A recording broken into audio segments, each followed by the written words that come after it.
Inside Miraflores Palace, the night moves slowly. January 3rd, 2026, 1:55 a.m. Most of the building is quiet, lit only by scattered ceiling lights and the faint glow of monitors in security rooms. Routine patrols pass through corridors without urgency. In the presidential bedroom, Nicolás Maduro stands near a mirror, adjusting the buttons of his silk pajama top. Celia Flores places her phone on the nightstand and lies down.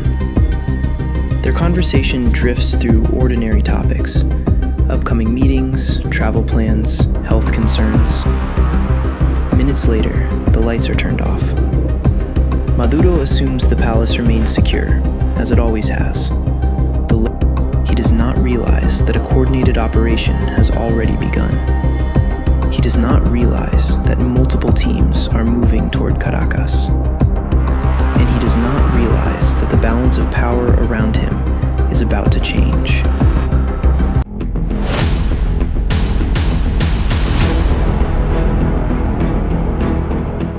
At 2 a.m., a series of explosions strikes military installations across Caracas. Emergency signals flood command channels.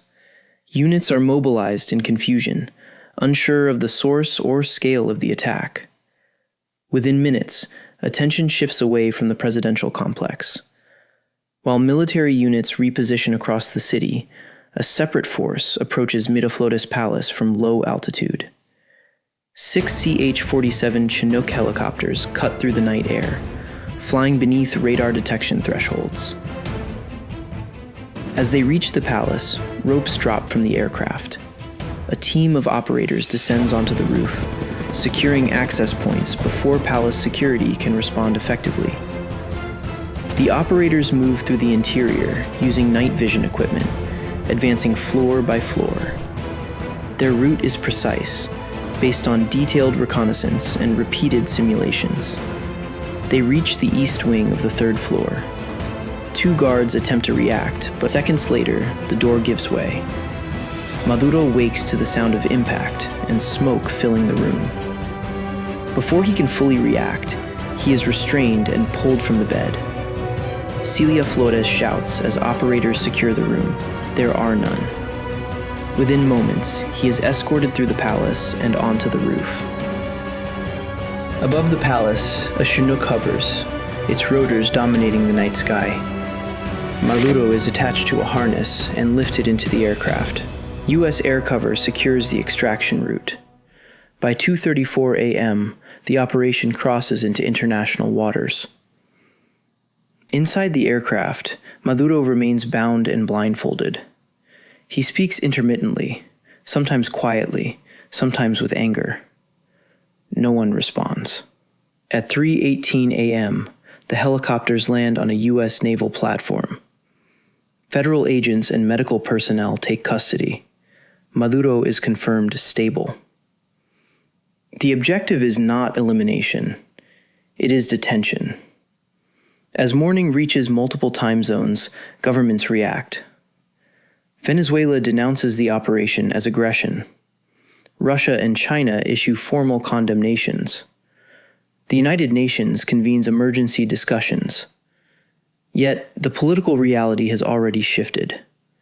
Nicolás Maduro is no longer beyond reach. By 9 a.m., he is seated inside a secure detention facility in New York. The surroundings are controlled, structured, unfamiliar.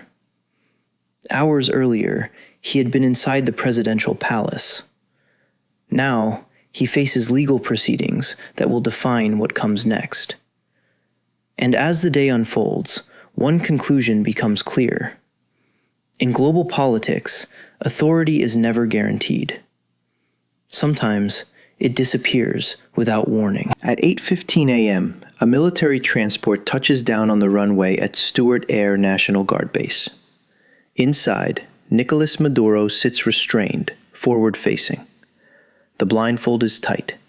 He does not speak. Outside, federal agents stand in formation.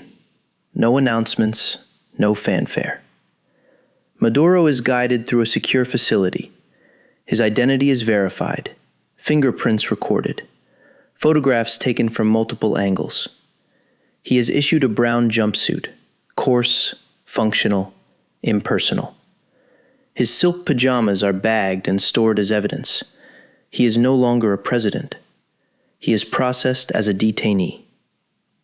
At 2 p.m., a federal courtroom fills with quiet anticipation.